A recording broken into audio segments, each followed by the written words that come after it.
Olá, pessoal. Boa noite. Olá, boa noite. Voltamos então com as lives aqui na Clareira. Hoje com uma convidada especial, a Lívia Carvalho. Vem conversar com a gente sobre alienação parental. Vamos aguardar o pessoal entrar. A Lívia também.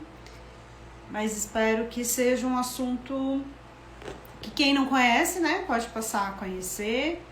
E aqueles que de alguma maneira ou estudam, ou lidam, né, ou trabalham com o tema, também possam participar e contribuir aqui com a gente na discussão. E é um tema interessante porque eu acho que é um tema que ele mostra o quanto que várias áreas precisam também se articular para poder pensar junto, né? Então é um tema que envolve direito, psicologia, enfim. Né? Então, acho que isso demonstra muito o que é a natureza da clareira, assim, né? Esse tema. Muito bom, temos a Cida por aqui nos dando oi. A Lívia também acho que está chegando, nossa convidada. Vamos aguardar ela entrar.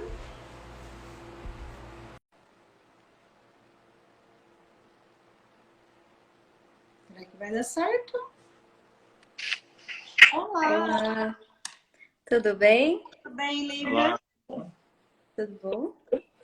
Muito bom. Queremos primeiro agradecer por ter aceito esse convite, de conversar aqui com a gente sobre um tema tão atual também, tão importante, né? E antes até da gente começar a conversar, eu queria que você se apresentasse aqui para o pessoal da Clareira, que não te conhece. Eu e o Carlos temos muito aqui a ouvir, né? Todo o assunto da alienação, mas fala um pouquinho de você. Bom, primeiramente, boa tarde para todo mundo. Carol, agradeço demais o convite, Carlos também. É um prazer estar aqui com vocês, podendo falar desse tema. Bom, meu nome, acho que todo mundo já, né, que está aqui já viu, é Lívia Faneco, eu sou professora de Direito Civil da Unifev. Então, eu trabalho principalmente nessa área civil, eu advogo também nessa área, e casos de alienação parental, inclusive. Sim. Fala um pouco da sua formação, sua caminhada. Ah, sim. Eu fui formada pela USP na Faculdade de Direito de Ribeirão Preto, a primeira turma de lá. Também sou pós-graduada por lá, especialista em processo civil, e o meu mestrado também por lá, na parte de Direito e Desenvolvimento.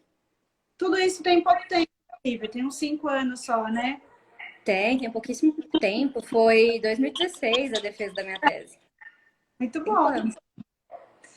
Então tá. E quando nós pensamos, na verdade, a alienação parental foi uma sugestão de um dos seguidores, né? No fim do ano passado, nós deixamos uma caixinha de sugestão, e aí o Carlos até estava comentando antes de o quanto também é um tema que trata de uma intersecção, né? De áreas e questões, né?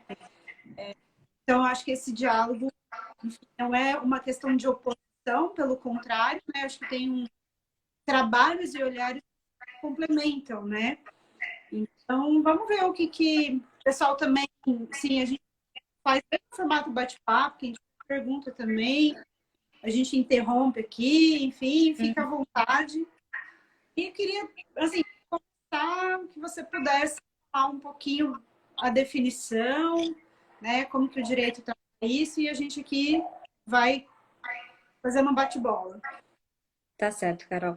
Bom, a alienação parental no Brasil ela é tratada pela Lei 2.318 e ela vai ser caracterizada por atos de difamação por parte de um genitor em relação ao outro, que não detém a guarda na maior parte das vezes.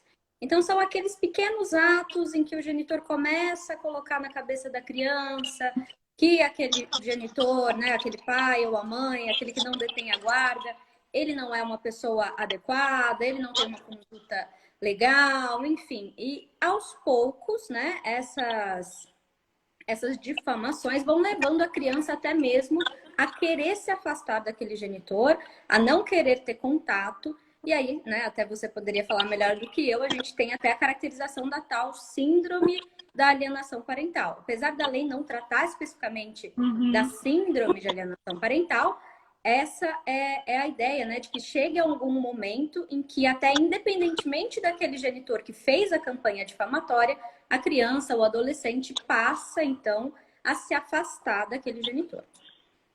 E a lei prevê isso justamente uma forma de proteger o menor daquele pai ou daquela mãe que tenta afastá-lo do outro genitor. E aí, eu vou talvez trazer assim, que eu fiquei me perguntando por que precisou, né? E aí eu acho que você vai poder explicar melhor. Parece que o direito ele vai precisando olhar para conforme elas vão surgindo, né? E o direito não tem como antecipar e prevenir, né? Talvez a psicologia poderia ajudar um pouco mais na prevenção. Mas eu sempre me questiono que foi necessário, né, criar uma lei para destinar um cuidado que, vou dizer assim, a grosso modo, que originou de um conflito de um casal, de dois adultos, né? Então, assim, onde que está, né? Eu falo, o que precisou fazer toda essa trajetória e sendo que tem dois adultos envolvidos antes de todo um contexto familiar, você tem um casal ou um casamento que, de uma certa maneira, não estava satisfatório, mas parece que esse desarranjo, né, entre dois adultos está precisando fazer um trabalho, assim, exige a intervenção de uma equipe. Isso me intriga muito, sabe? Carol, essa ideia, né, por trás da lei de alienação parental é uma ideia que não vem só nessa lei, né? Então a gente tem todo, por exemplo, o Estatuto da Criança e do Adolescente que vai trazer aí formas de prevenir ou até mesmo de remediar situações em que a criança é colocada em risco. E esse risco aqui a gente pode entender de forma geral. O risco à integridade física, mas também à integridade psicológica, né? A integridade mental. Então, por esse contexto, a gente tem a criação dessa lei de alienação parental. No entanto, juridicamente falando, essa lei é extremamente controversa. Porque apesar de a gente ter essa lei prevista e tá lá os atos que poderiam ensejar a alienação parental, né? Apesar de a gente ter ali todo um rol que vai explicar quando que pode acontecer isso, a aplicação dessa lei pelo judiciário cada vez diminui mais.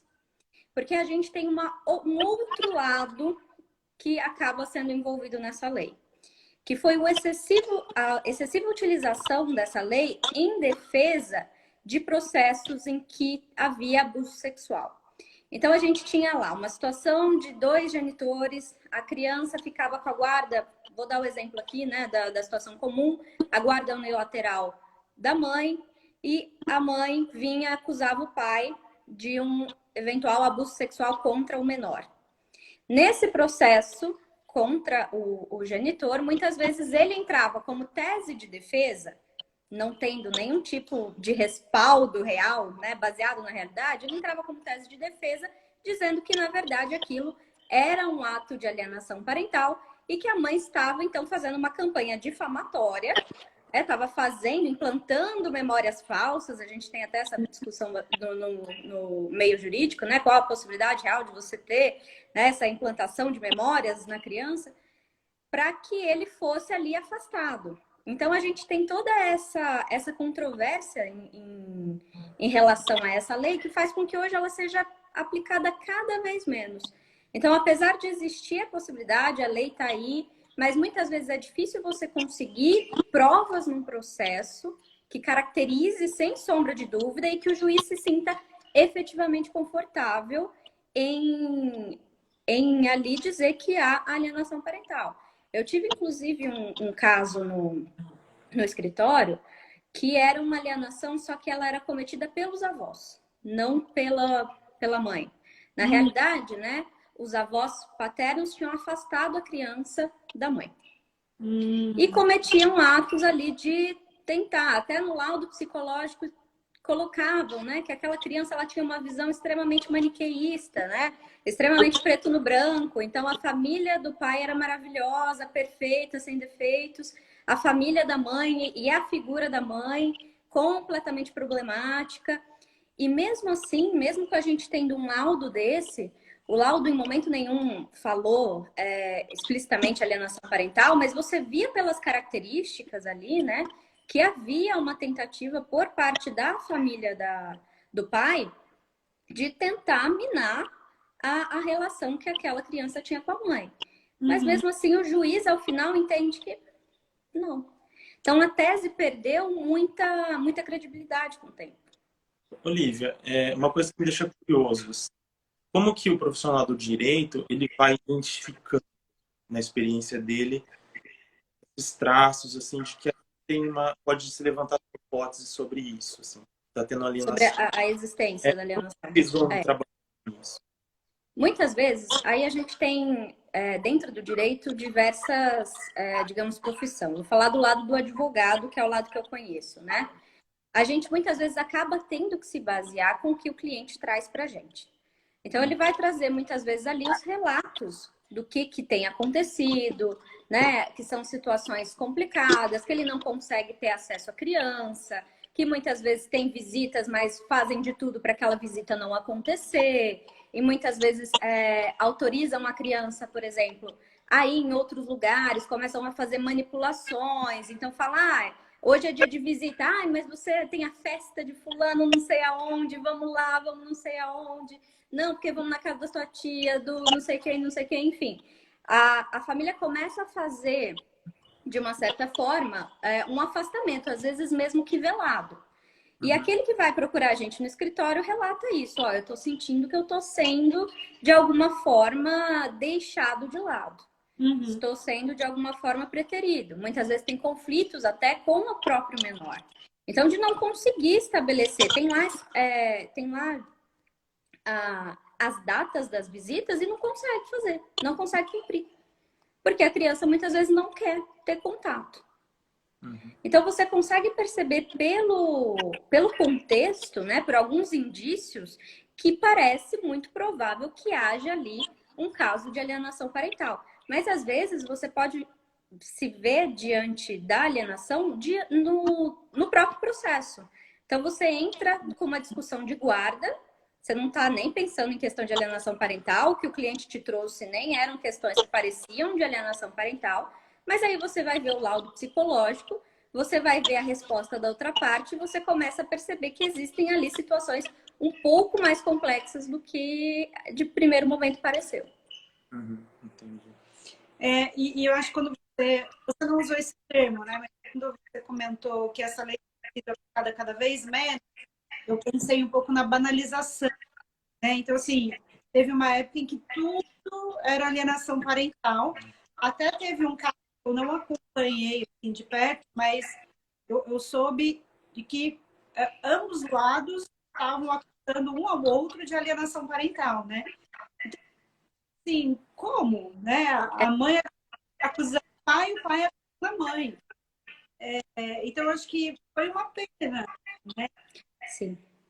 Porque acho que nossa área descredibilizou também, né? Todo um trabalho que, no fundo, Lívia, para mim, o que está em jogo é a criança.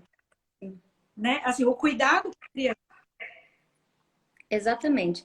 Essa é a principal questão aqui na alienação parental, né? E é bem isso que você falou, foi um descrédito. Acabou sendo utilizada de maneira excessiva e acabou, no final das contas, não tendo mais essa consideração por parte dos juízes. Então, os juízes, muitas vezes, você vem lá com tese de alienação e fala, ih, lá vem essa tese de novo, já começou com esse negócio de novo, né? Não dá muita importância na tese de alienação parental. Além de que é difícil, né? Muitas vezes você vai conseguir caracterizar mesmo a síndrome lá de alienação parental, conforme a lei, então você vai conseguir deixar provado, preto no branco, situações extremas. E muitas vezes a alienação parental, ela vai tendo gradações. Então, começa com alguns atos e o ideal era que a intervenção fosse logo no início, para que aquilo não se agravasse. Só que chega isso para o judiciário, coisa pequena, picuinha de de ex-casal e aquilo acaba não sendo levado para frente. Não sendo levado para frente. Uhum. Como que assim, você vê que o psicólogo, o clínico, não sei, pode ajudar o profissional do direito Não, nisso? demais, Como que demais. você... Porque se a criança tem um acompanhamento psicológico anterior e esse psicólogo possa, de alguma forma, ali fornecer elementos, né, para que a gente consiga, então, atuar melhor em relação à perícia psicológica, isso é extremamente válido para os profissionais. Então, muitas vezes a gente se vale da figura do assistente técnico também, né? Então, aquele perito que é da parte, só que não é todo mundo que pode arcar, além da perícia judicial, com um assistente técnico, né? Mas quando isso é possível, realmente auxilia demais na caracterização ali dos atos de alienação parental, com certeza. Outra questão, que agora até me veio na mente, né? Que uma das questões em relação a essa lei também, que gera algumas dificuldades, é a forma que a lei trouxe para resolver, entre aspas, né, as questões da alienação parental. Então a gente vai falando aqui, tudo bem, vamos fingir que aqui na situação que caracterizou o ato de alienação. E aí, o que o juiz faz com aquilo? Então, a lei prevê ali situações muito discrepantes. Vai lá, de uma advertência, vou advertir o pai e a mãe, não faça mais isso, olha que feio. Inócuo, né? Totalmente, não vai resolver nada. Uma multa, o que é muito difícil também, você ali determinar uma multa para aquilo, também não sei até que ponto resolve. E aí vem, por outro lado, com situações drásticas, como mudança radical da guarda. Então, assim, você não tem uma preparação eficaz, né? Não só uma preparação, mas ali uma forma de desenvolver a situação daquela criança para que haja uma modificação. Mas simplesmente você retira ela da guarda daquela que ela tinha como base, coloca no outro em que ela se sente já, por conta até da própria alienação parental, afastada de alguma forma, desconfiada de alguma forma, como se isso fosse resolver o problema da criança, e não resolve. Até há algum tempo atrás, teve uma juíza que fez isso, fez essa alteração radical de guarda, e foi completamente criticada a decisão dela, porque não é muito difícil para o menor. Então, você não resolve o problema efetivamente, mas você cria outro. Né? Então, você deixa a criança ali em uma situação ainda mais vulnerável do que estava em relação aos atos de alienação. Sim, e tem outras duas, não tem ainda, Lívia? Tem, não vou lembrar de cabeça aqui, mas é multa, regime de convivência diferenciado, que é basicamente, vou mudar as visitas, mas se as visitas não estão ocorrendo já, se não está conseguindo convencer a criança a realização das visitas, fica difícil, né? E pode, inclusive, ter a suspensão do poder familiar, que também é extremamente grave. É extremamente grave. E eu acho que, além da suspensão, tem uma que é a colocação de acompanhamento terapêutico. Isso, a gente tem uma... que seria o melhor, né? Essa ainda seria talvez aqui a gente não teria uma crítica a respeito, né? Que seria realmente a forma de... mas talvez ela em conjunto com alguma outra intervenção, porque ela sozinha também... Assim, também não adiantaria, né? Eu falo assim, o acompanhamento não é só da criança, não é só do alienador, né? Sim, teria que ser da família toda, né? Sim. Aqui a lei ela não deixa clara. Fala determinar acompanhamento psicológico ou biopsicossocial. Não fica claro se seria da família inteira. Mas eu acredito que, no caso concreto, o ideal seria da família inteira.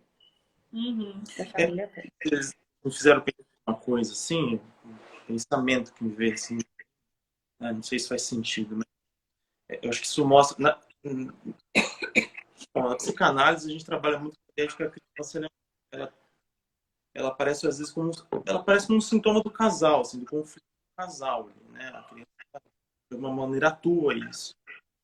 E eu fiquei pensando aqui como que esse problema que é social, né, e está no núcleo da família, ele faz transparecer uma espécie de sintoma que é de fato, assim, é um conflito que o casal não consegue lidar entre eles, a criança fica em desamparo, né? A gente tenta criar uma lei que é uma espécie de substituto dessa figura que teria que protegê-la, mas também existe uma impotência nessa lei, né? Também pode até incidir num desamparo da criança de novo, retraumatizar, pensando, né? Sim. E aí o quanto isso está mostrando, assim, esse sintoma de uma época mesmo, assim, de uma falta de lugar dessa criança, ou não sei se é da falta de lugar da criança, é da falta, é uma falta de um exercício de uma determinada função. A gente poderia chamar assim, de uma função paterna, materna. Eu acho que assim, historicamente falando, se a gente for pensar, é muito recente a colocação da criança como um sujeito de direitos, né? Como um sujeito que necessita de proteção. Então, até por isso, talvez a gente esteja lidando com questões que a gente talvez já pudesse ter resolvido há muito tempo, mas como a partir de então que a gente começou a colocar a criança como um sujeito, né? Se a gente for ver aqui no Brasil o ECA, que foi realmente a doutrina da proteção integral, é do que? Década de 90. Então, é recentíssimo. Né? Então, a gente aprendeu a lidar com as questões relativas à infância e à juventude há muito pouco tempo. Né? Ao menos de uma forma mais humana, de uma forma a garantir direitos, de uma forma a prezar pelo desenvolvimento daquela criança. Então, é extremamente recente. Então, também falta aí uma questão de, né, a lei ela não consegue ir contra, muitas vezes, o costume, né? Então, precisa de uma mudança de mentalidade. Então, é importante, muitas vezes, esse papel simbólico, sim, de ter uma lei que, né, de ter discussões a respeito disso. Isso é extremamente relevante, justamente para que haja uma mudança de mentalidade e que as pessoas comecem a se enxergar, então, como responsável por aquela criança, começam a sair daquele local de que pai e mãe mandam, desmandam arbitrariamente, fazem o que bem entenderem com o menor, né, sem ter nenhum tipo de consequência em relação a isso, e a gente passa para uma mentalidade em que haja, sim, responsabilização desses pais e eles se vejam mais como detentores de deveres aí, né, nessa relação, mais do que detentores de direitos. E nesse sentido eu também fiquei pensando, a hora que você falou, eu sei que é o assunto, mas quanto na psicologia a gente também tem estudado essa questão da criança numa posição também mais ativa, né? Então, eu sei que a discussão de terminologia, ela às vezes cansa também de nomenclatura, mas o criança adotiva, né? Não criança adotada. Então, essa criança que também escolhe, né? Então, assim, eu fui lembrando, de fato, discussões que são muito recentes, né? A criança também pode opinar, né? Da criança também poder se posicionar aí, né? E legal que você falou. Pode falar. Não, é que eu só ia fazer um adendo, que foi legal que você falou a respeito da adoção, porque está muito ligado aqui, né? Com essa nova noção de infância, de juventude, de proteção. Até a adoção, juridicamente falando, ela era feita há 2000 anos atrás, lá no direito romano, entre pessoas adultas. A gente não tinha adoção de crianças. Hoje a gente discute a adoção de menores, justamente com essa finalidade de proteção, de desenvolvimento, de educação, mas não era assim. A adoção era um instituto para ter um sucessor. Então, eu quero ter um sucessor. Não tenho um filho, ou por algum motivo meu filho não me é suficiente ali enquanto sucessor, eu adoto alguém para ser meu sucessor. Um adulto. Sucessor é um adulto. Né? Então, a gente está mudando a característica. E isso se dá também em relação ao poder familiar. Então, a gente via lá no direito romano mesmo, que tinha essa ideia de poder familiar como poder de vida e morte. Então, o pai poderia, inclusive, se por ele aquela criança não fosse suficiente, não fosse adequada, inclusive matar. Então, a gente vê mudanças que são, né?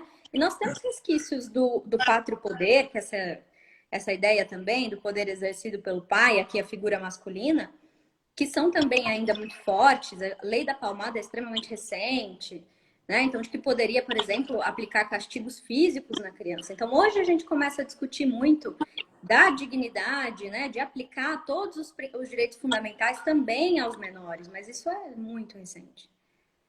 Isso é muito recente. Sim.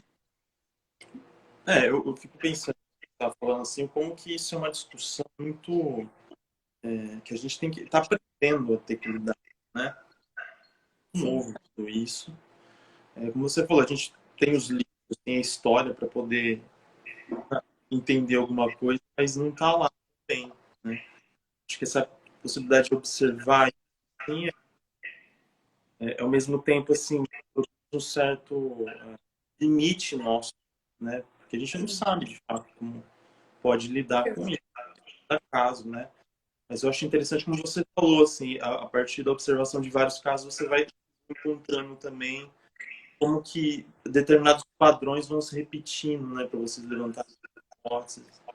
Sim, e é extremamente comum, infelizmente.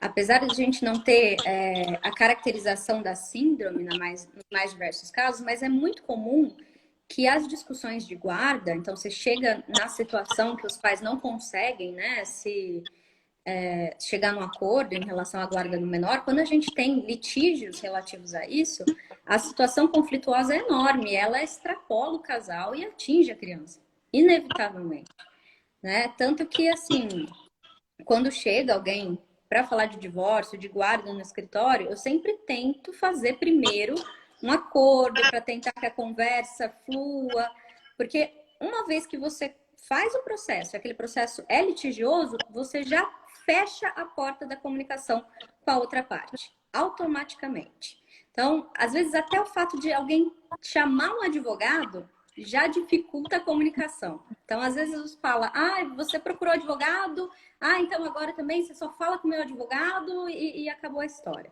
Né? Então, muitas vezes o sistema de justiça, infelizmente, ele acaba ocasionando um aumento dos conflitos em vez de reduzir. E isso com base guarda de criança, mais ainda.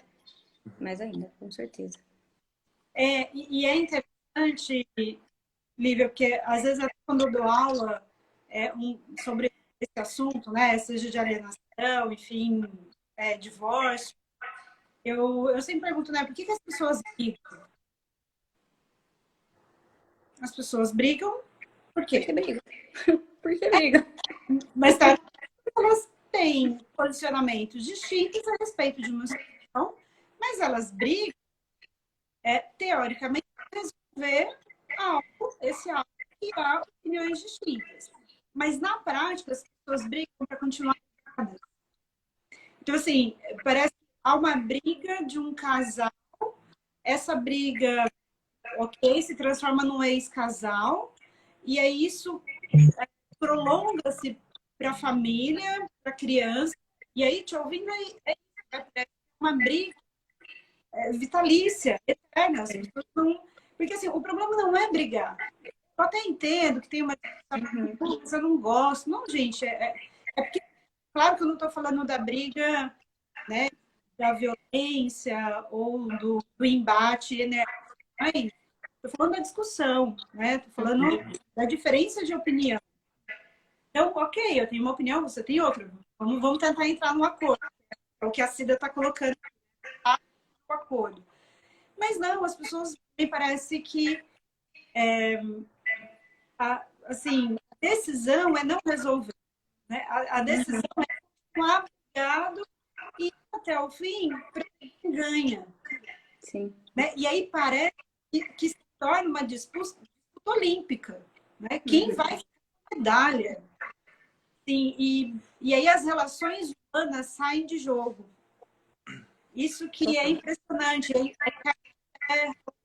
que é família, o que é lar afetivo, enfim, o que é educação, transmissão de valores e princípios de um filho. Enfim, tudo isso não está sendo o foco no momento. Eu não estou dizendo que as pessoas não realizam isso, mas não é o foco quando me parece que a briga é muito mais. Né?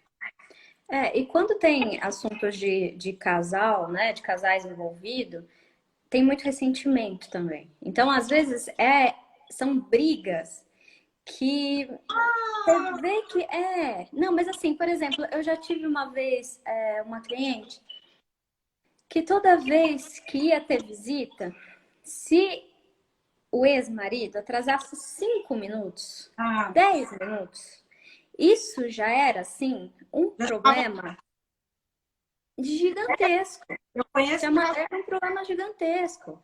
Então, assim, você vê que era uma coisa que, obviamente, poderia ser flexibilizada. Que se houvesse ali realmente uma tentativa não, vamos, né, pacificar a situação, vamos relevar, enfim, era algo que dava para ser fingir que não vê, vamos colocar assim. Mas é aquela Ajustes, né? sim, mas é aquela coisa que precisa pegar no pontinho ali, porque como que vai continuar também discutindo com a pessoa? Às vezes até uma necessidade de manter um contato com o ex que não seja só através do filho, né? Um contato próprio. Então, como que você vai continuar discutindo se você não pegar a vírgulazinha do negocinho, né? Não tem. E isso é muito problemático quando a gente fala de sistema de justiça, porque, por exemplo, essa cliente, eu fiz acho que uns 4 processos para ela. Todos. Ou era guarda, ou era alimento, ou era, enfim, tudo relativo mais ou menos ao mesmo assunto. Por quê? Porque a vírgula, você tinha que discutir a vírgula lá. Na sessão de mediação ou até em frente ao juiz, né? A maioria não chegou em frente ao juiz, mas você tinha que discutir e passar por escrito, entendeu? Porque senão não dá. E muitas vezes, em situações de divórcio, de guarda, a gente tem esse problema até lá na mediação judicial. Porque chega lá, o casal quer estabelecer o horário de entrada e saída em vírgulas. O feriado tal, o feriado não sei o quê. Não consegue estabelecer uma regra geral e conversar depois, né? A respeito das especificidades. Querem estabelecer tudo porque tem que estar na frente do juiz e tem que estar, enfim, né? Daquela ideia bastante litigiosa ainda. E também de uma tentativa de tirar a própria responsabilidade, né? Porque se você tiver que toda hora também conversar, você coloca a responsabilidade sobre si, então deixa tudo para que o juiz determine, né? Não tem condição do judiciário fazer esse papel. Não tem condição. Vocês falando, eu fiquei pensando, parece que então, assim, quando chega no litígio, ali, isso no final assim, é um resultado de um conflito que já estava ali, né? Eu imagino, como vocês falaram. Parece que aquilo é só o catalisador do ressentimento, né? Tem que ir diante de um pai, de um juiz, para ficar se um outro, né? Ali, olha o que ele fez comigo. Uhum. Então, é muito interessante analisar essa intuição que teve de um ressentimento e muito analítico isso, de pensar que é quando é a partir desse ódio que me vincula o outro, pelo menos, né? É ali que eu vou poder depositar minha frustração, a minha ferida narcísica, a minha vingança, né? E a criança também. Sim, e a criança ela tá ali de coadjuvante. Então, muitas vezes você vê que a questão é entre o casal. É um ressentimento ali. E a criança que sofre as consequências, mas ela é apenas a coadjuvante ali da discussão. Então, a discussão é a guarda, o problema real não é a guarda.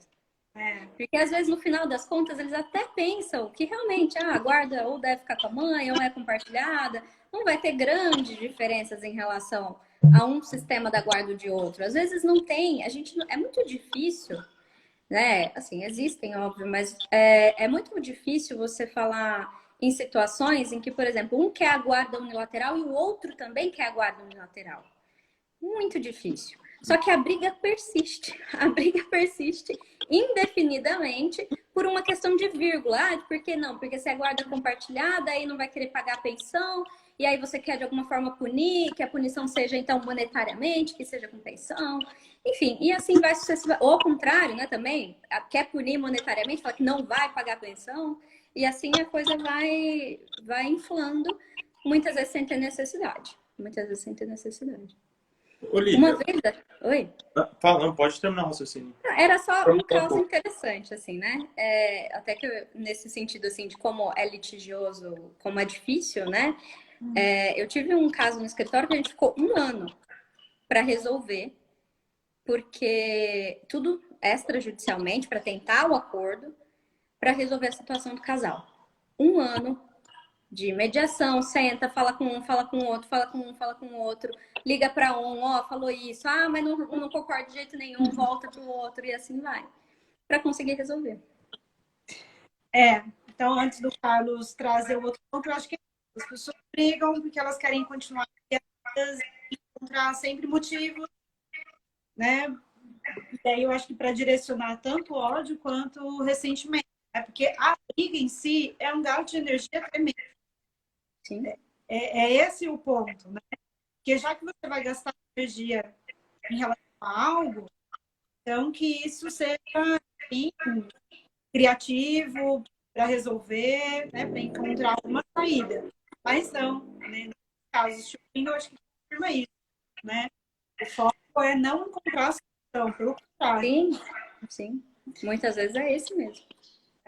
Eu acho que a briga também, quando ela é tolerada, tolerar a discussão com o outro, eu tô assim, afirmando a minha diferença, né? E, bom, a nossa construção cultural, ela tem esse imaginário em torno do casal como a laranja, o bagaço da laranja, a panela da tampa, sei lá, a tampa da panela, a panela da tampa é bom. É a Mas, outra metade da laranja. É a metade da laranja, é seu bagaço. Pagar as pessoas tá brigada. Nossa, pode não até vamos analisar esse aspalho agora. Esse imaginário que o outro é completo, sim. né? Sim. E é insuportável tolerar quando eu reconheço que o outro não me completa. E não me suportou, Não né? me suportou. Eu não é isso, né? Mas o que eu ia falar é que quando teve um comentário de uma pessoa que ela falou assim que sobre o acordo, A Cida. né? Ela reforçou assim, Fantástico. fantástico, né? Imagina assim, é fantástico sobre a sua posição. Eu interpretei assim. Me parece que assim, ó, você tem uma certa posição de sempre colocar isso na frente. Sim, é porque eu acredito muito nisso. Isso é seu, é alguma coisa que você cultiva dentro de uma ética, ou você acha que é muito mais fácil ir para o outro lado? Assim, uma questão até Eu financeira. vejo. Muitas vezes financeiramente o acordo não compensa. Eu falei do lado do advogado, né? Até por isso que a gente tem uma cultura jurídica muito voltada para o litígio, para o litigioso, para ir na frente do juiz, para fazer o processo, para ouvir testemunha, aquela coisa toda. Mas eu não acho que seja a melhor forma da gente resolver o conflito subjacente, porque senão a gente gera o que aconteceu com aquela outra minha cliente, né? Apesar de eu ter tentado várias vezes, mas você vê ali que é um processo atrás do outro. É infinito. Ainda mais questão de guarda. Porque daí dá 6 meses, 1 ano, muda a situação, aí quer mudar a visita, eles não conseguem conversar nem para mudar uma visita, então tem que voltar para o judiciário para estabelecer uma visita. Né? Então, eu acredito muito que no direito de família, outras áreas são diferentes, mas no direito de família, a gente tem que prezar por essa ideia de tentar conciliar, tentar chegar a um acordo. Às vezes é muito difícil, às vezes é muito demorado, como eu falei desse processo, 1 ano dentro do escritório, quer dizer, não foi 1 ano no judiciário, porque 1 ano no judiciário é normal, é comum, mas 1 ano dentro do escritório, tentando conversar com uma parte com a outra, justamente porque não adianta nada a gente ir lá, fazer um acordo, sair e o conflito não terminar. Então, eu acho que isso parte de uma mentalidade que hoje, né, as pessoas que estão sendo formadas no direito mais atual, que estão enxergando os conflitos de uma forma diferente, tendem a prezar, né? Então, meios alternativos. Tentar resolver o que der para resolver dentro do escritório, melhor. Melhor. Porque o juiz tem N coisas para resolver, a justiça é lenta. Então, muitas vezes, essa demora também vai ocasionar muito mais problemas, apesar de que quando envolve menor, a gente tem prioridade e tudo mais. Mas mesmo assim, né? Tem tempo ali para ser resolvido. E isso pode gerar muito mais prejuízos do que benefícios, né? Quer Então, dizer, por isso que eu acredito. a saúde mental não espera. Exatamente. Às vezes é impossível. Às vezes você vê que é um casal que não tem conversa mesmo. Não tem. É muito normal que num primeiro momento eles vão falar, não vou falar com o advogado, não quero falar com o advogado. Isso é normal, você já está até acostumada. Então, se ela entra no primeiro contato, eles vão falar isso.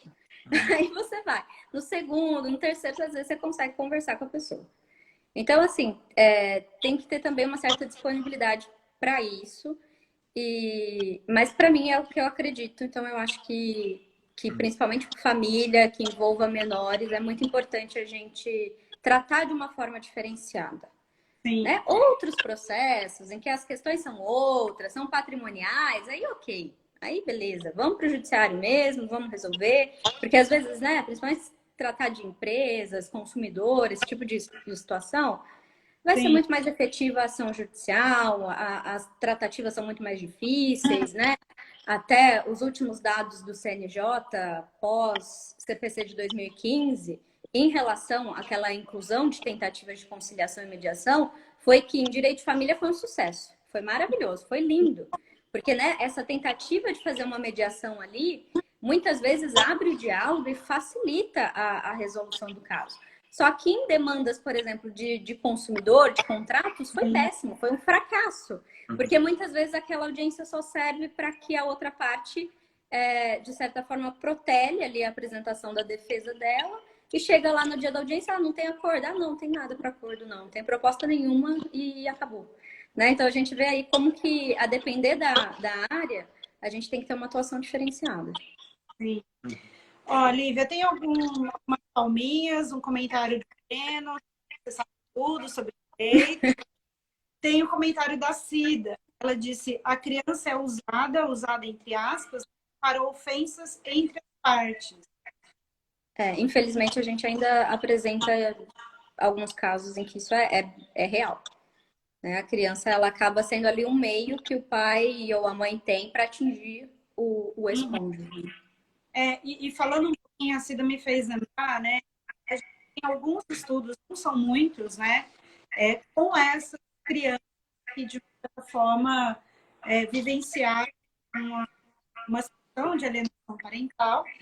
E aí, quando essas crianças, né, na fase adulta, elas passam por dois processos assim, bem delicados, né? Uma das questões é a extrema culpa delas em relação ao julgamento da outra parte, né? Porque é como se caísse por terra essa idealização. Você até citou um exemplo que a família paterna era perfeita e a materna não. E o adulto, quando ele começa a ter uma consciência do que aconteceu, né? Não é bem assim, essa pessoa se torna pai ou mãe, né? Então, o amadurecimento aí traz uma desidealização, né? Vamos dizer assim, de uma das partes, e aí vem a tremenda culpa, porque não consegue, em alguns casos, fazer reparações, vamos dizer assim, né? Outra situação... Mas a culpa da pessoa... Não, a criança. Da criança. Quando adulta, ela se culpa por ter assim, julgado, né, a outra parte. Entendi. Né? É que, enfim, a gente usa genitor, né? Não necessariamente é sempre o pai, né? A mãe, são os avós, né? Os envolvidos. Mas, então, a culpa, assim, é algo tremendo. E uma das questões que alguns teóricos alertam, Lívia, é para a alienação. Então, assim... Desculpa, Carol, cortou. Então, o que alguns especialistas alertam é a repetição da alienação. Então, essa criança que sofreu alienação, ela tem maiores chances de repetir isso no ciclo familiar que ela formar. Então, assim, um pouco falando, né, do que a gente tem em pesquisa e na área da psicologia, são essas duas questões que mais têm chamado a atenção. Eu não estou dizendo que nesse vai acontecer, mas há uma probabilidade maior, porque ou esse adulto se conscientiza e se culpa, ou ele repete, não acessa a culpa, né? Então, se ele não amadurece, não olha essa situação, logo ele tem mais chance dele repetir, né? Uhum. Então, por isso do cuidado, né? Assim, com essa criança ou com esse adolescente, até porque quando se tornar adulto, esses são os caminhos. Isso aponta para uma coisa assim, muito importante, que é como que isso não tá fechado ali, aquela circunstância, né? isso tem um desdobramento, assim, até como a Carol tá falando, transgeracional, assim, né?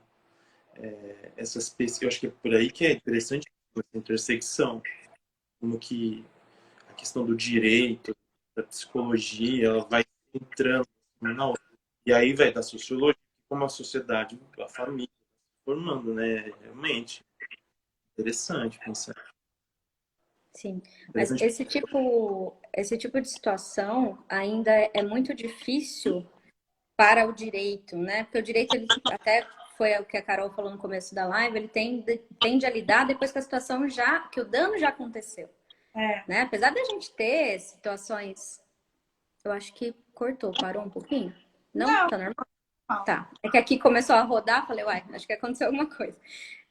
Então, o direito, ele tende a lidar com o passado, com aquilo que já foi, com o dano já ocorrido, né? E o que parece que seria o ideal para alienação é a prevenção, né? Então, por isso, a dificuldade, e isso é uma dificuldade que o sistema jurídico tem como um todo, não só para o caso de alienação, né?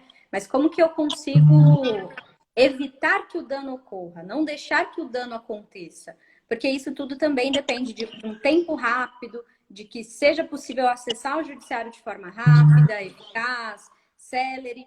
Então, a gente tem alguns problemas no sistema de justiça que dificultam esse tipo de atuação. Né? Mas, obviamente, o ideal seria isso.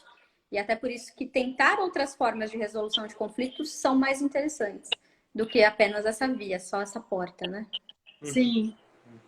Bom, Lívia, nós vamos entrar na reta final aqui do nosso tempo, não necessariamente da nossa conversa, né? Porque acho que não vai se encerrar, né? Eu acho que é um assunto que não dá para a gente abarcar em 60 minutos, mas eu não sei se tem algum ponto que você queria destacar. Vimos que você respondeu algumas perguntas, né, no canal. Então, se tem alguma pergunta que você acha interessante trazer. Sim, eu acho que uma questão que é interessante, que não está previsto na lei, mas a gente já tem algumas decisões judiciais a respeito, é sobre a alienação dos idosos. Né? Então, apesar da lei de alienação parental, até pelo próprio nome, né, a gente não fala ali dessa possibilidade de alienação dos idosos, mas a gente já tem uma aplicação disso na jurisprudência. Então, casos, né, teve um caso até que eu vi que eu achei bastante interessante, de uma idosa que já estava com um início de Alzheimer e a filha que tomava conta começou a querer afastá-la dos irmãos. Então, começou toda uma campanha de afastamento daquela senhora idosa dos irmãos. E isso foi levado ao judiciário e, ao final, foi constatado, né? Porque ela dizia, porque a mãe não quer ver você, não sei o quê. Mas, na realidade, né, aquela senhora já estava doente, já apresentava sintomas de Alzheimer e, muitas das vezes, era a própria filha que, de alguma forma, incitava ali a tentativa de afastar os outros irmãos da convivência. Então, eu acho que é bastante emblemática essa situação, bastante interessante, e que não tem previsão legal, mas que tem sido aplicado em alguns casos ainda pelo judiciário. Acho que é um assunto, de fato, que, assim, se a gente for pensar, por isso que eu acho que a Ana Clareira, o texto, né, de que alienação se trata, né? Então, de certa maneira, parece que isso é algo da natureza humana, né? Infelizmente, né? Não é só um casal, envolvendo filhos, no contexto dos idosos. Pois bem, ninguém fez nenhuma pergunta. Você colocou perguntas no Instagram, se você quer divulgar, não sei se você tem esse dele para Sim, falar. eu coloquei alguns comentários das perguntas, mas muitas vieram no sentido do que caracterizaria, né? Eu acho que a mais interessante foi essa, sobre essa alienação parental inversa, né? Que também tem esse nome, que é essa ideia de afastamento dos idosos. Mas eu acho assim, vale a gente, talvez, se vocês quiserem deixar um box aí também de perguntas, a gente vai trocando ideia e respondendo também. Acho que é super válido. Bom, Lívia, muito obrigada mais uma vez. Né? O canal A Clareira fica aí super aberto também para outras discussões. Eu vi que você postou do BBB também, eu fiquei curiosa. Comecei, vamos ver. Direito Civil vai falar do BBB, né? Enfim, eu é um canal assim de comunicação, né? Eu e o Carlos, a gente tem uma função, mas a gente sempre agrega no canal esse diálogo multi, né, Carlos? Então, é isso, né? Eu acho que a psicologia ou a psicanálise, ela precisa, de uma certa maneira, conversar. Senão fica só no psicologês, né? E aí não colabora muito, né? Com a cultura e com a sociedade. Então, enfim, fique à vontade também, se quiser e voltar aqui para o canal, bater outro papo. E agradecer a disponibilidade mesmo. Muito obrigado, foi bem legal. Imagina, eu que agradeço, foi ótimo. É assim que vocês quiserem, qualquer tema aí que tenha a ver com a minha área, fico muito feliz de compartilhar. Acho que a gente realmente aproveita muito fazendo esse diálogo interdisciplinar, é muito importante. O direito, ele não funciona sozinho. Então, é uma coisa que, assim, eu também tento deixar claro, às vezes, para os alunos, que eles falam, mas eu não gosto disso, porque tem matéria de não sei o que, de não sei o que. Direito sozinho é um instrumento de dominação muito forte, potente, né? Mas resolver os problemas, os conflitos, ele acaba não sendo o ideal. A gente precisa ter diálogo com outras áreas do conhecimento, sem sombra de dúvidas. Bom, muito obrigada a quem nos acompanhou. Tem alguns parabéns aqui. Também agradecer a todo mundo que acompanha a live. E a live fica gravada, né? Então, a gente vai deixar depois um box, porque algumas pessoas podem assistir depois e surgir também uma dúvida. Tá bom? Tá certo, combinado, Carol. Muito obrigada. Obrigado. Tchau, tchau, pessoal. Muito obrigada. Tchau.